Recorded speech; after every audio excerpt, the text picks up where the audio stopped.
गतवर्षी तुटलेल्या ऊसाचे 400 रुपये आणि यंदा तुटणाऱ्या ऊसाला 3500 रुपयांचा दर दिल्याशिवाय ऊसाची एक कांडी सुद्धा तुटू देणार नाही आणि ती कारखान्याला जाऊ देणार नाही, असं वक्तव्य केलेलं आहे स्वाभिमानी संघटनेचे नेते राजू शेट्टी यांनी। 22वी ऊस परिषद जयसिंगपूर येथे पार पडली।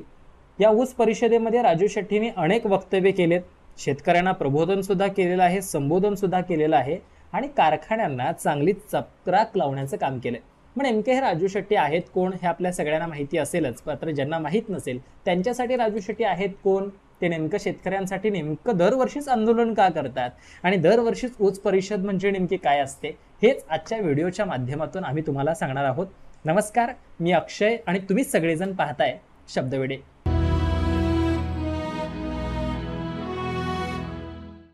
मित्रांनो, स्वाभिमानी शेतकरी संघटनेचे सर्वेसर्वा असणारे राजू शेट्टी हे गेले 22 दिवस संपूर्ण कोल्हापूर आणि सांगली जिल्ह्यामध्ये 520 किलोमीटरची आक्रोश पदयात्रा करत होते। आता ही आक्रोश पदयात्रा करत होते म्हटल्यानंतर मीडियावरून कव्हरेज व्हायला हवं होतं, मात्र जितकं व्हायला हवं तितकं मोठ्या प्रमाणात हे कव्हरेजही झालं नाही आणि म्हणूनच आम्हाला आमच्या चॅनलवरून हा व्हिडिओ करावासा वाटला। पहिली गोष्ट म्हणजे या पदयात्रा करत असताना 520 किलोमीटरची पदयात्रा करत असताना नेमके मुद्दे या सगळ्या स्वाभिमानी शेतकरी संघटनेचे काय होते, राजू शेट्टींचे काय होते, पहिल्यांदाच त्यांनी अशी काही पदयात्रा केली होती का?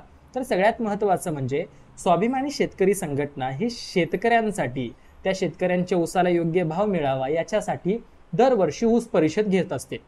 यंदा सुद्धा जयसिंगपूरमध्ये 22वी ऊस परिषद पार पडली, मात्र त्याच्या आधी या वेळेला आक्रोश मोर्चा मोठ्या प्रमाणात कोल्हापूर आणि सांगली जिल्ह्यामध्ये 520 किलोमीटरमध्ये निघाला। हा निघत असताना पायी राजू शेट्टी आणि त्यांच्यासोबत अनेक शेतकरी सुद्धा किंवा संघटनेचे अनेक कर्मचारी सुद्धा चालत होते आणि शेवटी जयसिंगपूरमध्ये ही पदयात्रा संपली आणि तिथं मोठी ऊस परिषद सुद्धा पार पडली। ही ऊस परिषद पार पडत असताना राजू शेट्टीने अनेक वक्तव्य केलं, त्यातलं सगळ्यात महत्त्वाचं वक्तव्य तेच होते की यंदा सुद्धा ऊसाला 3500चा कमीत कमी भाव दिला गेला तरच ऊस तोडला जाणार आहे।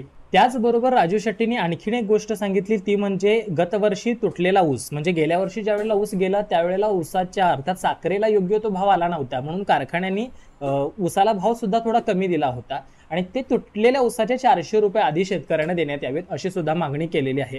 सोबतच त्यांनी हेही सांगितलंय की यंदाची दिवाळी मी माझ्या घरात जाऊन करणार नाही, कारण जर शेतकऱ्यांच्या ऊसालाच भाव मिळणार नसेल तर मी तरी माझी दिवाळी साजरी करून काय उपयोग, आणि म्हणूनच ते जिथं जयसिंगपूरमध्ये ज्या मैदानामध्ये त्यांनी हे ऊस परिषद घेतली त्याच मैदानामध्ये ठिय्या आंदोलन करणार असल्याचं जाहीरपणे सांगितलेलं आहे। मित्रांनो, मग हे राजू शेट्टी नेमके कोण आहेत असं तुम्हाला वाटत असेल तर राजू शेट्टी हे माजी खासदार आहेत।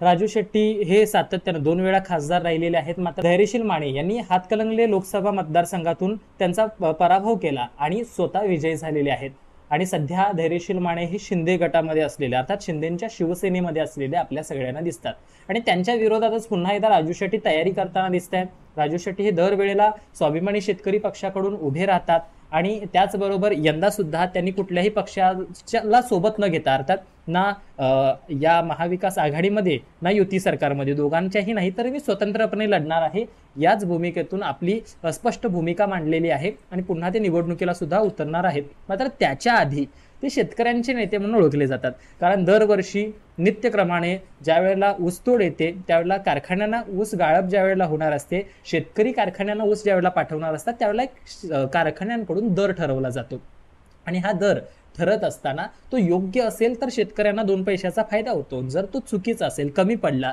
तर मात्र शेतकऱ्यांचं नुकसान होतं आणि शेतकऱ्यांची सुद्धा दिवाळी म्हणावी तशी होऊ शकत नाही। आणि म्हणून राजू शेट्टींनी यंदाच्या आंदोलनामध्ये वेगवेगळे मुद्दे ठेवले, जसं त्यांनी आक्रोश मोर्चा काढला त्याचबरोबर त्यांनी काय सांगितलंय तर या सगळ्या शेतकरी बांधवांना सांगितलंय की कारखान्यावरचे जे कर्मचारी आहेत त्यांना दिवाळीचा शिधा म्हणून तुम्ही काय तर भाकरी, खरडा अशा पद्धतीचे प्रकार या सगळ्या कर्मचाऱ्यांना पाठवा, म्हणजेच काय तर आम्ही सर्वसामान्य गोरगरीब शेतकरी आहे आणि आम्ही एवढंच देऊ शकतो, अर्थात अशा पद्धतीचा शिधा पाठवण्याचं सुद्धा मागणी त्यांनी केलेली आहे। सगळ्या साखर कारखान्या सम्राटांना, साखर सम्राटांना सांगितले की चांगला भावही द्या आणि त्याचबरोबर हसन मुश्रीफ साहेबांनी शेतकऱ्यांना इतका मोठा भाव देता येणार नाही असं म्हटलंय, मात्र दुसऱ्या बाजूला वळसे पाटील, दिलीप वळसे पाटील असतील किंवा अजितदादांनी या राजू शेट्टींच्या मताला दुजोरा देण्याचं सुद्धा काम केलेलं आहे. आणि मग या दोन नेत्यांचं आपल्या बाजूला समर्थन असताना मुश्रीफांनी सुद्धा विरोध कशाला करावा, अशा पद्धतीची सुद्धा मत या राजू शेट्टींनी या सगळ्या भाषणांच्या वेळेला मांडण्याचं काम केलेलं आहे. एकंदर शेतकऱ्यांना न्याय देण्यासाठी, शेतकऱ्यांच्या उशाला भाव देण्यासाठी राजू शेट्टी सातत्यानं प्रयत्नशील असतात. आणि म्हणूनच की काय, या सगळ्या कोल्हापूर सांगली पट्ट्यात असणारे सगळेच शेतकरी हे सातत्यानं राजू शेट्टींच्या पाठीमागे उभे राहतात. मागच्या वेळेला सुद्धा अनेकदा असं झालेलं आहे की शेतकऱ्यांनी, या सगळ्या नागरिकांनी लोकवर्गणीतून राजू शेट्टी यांना लोकसभेला मदत केली होती असं सुद्धा म्हटलं जात आहे. त्यामुळे सर्वसामान्यांचा नेता अशी राजू शेट्टींची ओळख आहे. तुम्हाला राजू शेट्टींबद्दल नेमकं काय माहिती आहे आणि ते खरंच चांगलं काम करतात का, आणि त्यांच्या माध्यमातून शेतकऱ्यांना योग्य भाव मिळेल का, तुम्हाला नेमकं काय वाटतंय? तुम्ही नक्कीच प्रतिक्रिया करून कमेंट्सच्या माध्यमातून आमच्यापर्यंत पोहोचवा. आणि असेच वेगवेगळे माहितीपूर्ण व्हिडिओ पाहण्यासाठी आपल्या शब्दवेडी चॅनलला सबस्क्राईब करायला विसरू नका. बेल आयकॉन सुद्धा दाबा आणि व्हिडिओ आवडत असतील तर इतरांपर्यंत अवश्य शेअर सुद्धा करत जावा. धन्यवाद.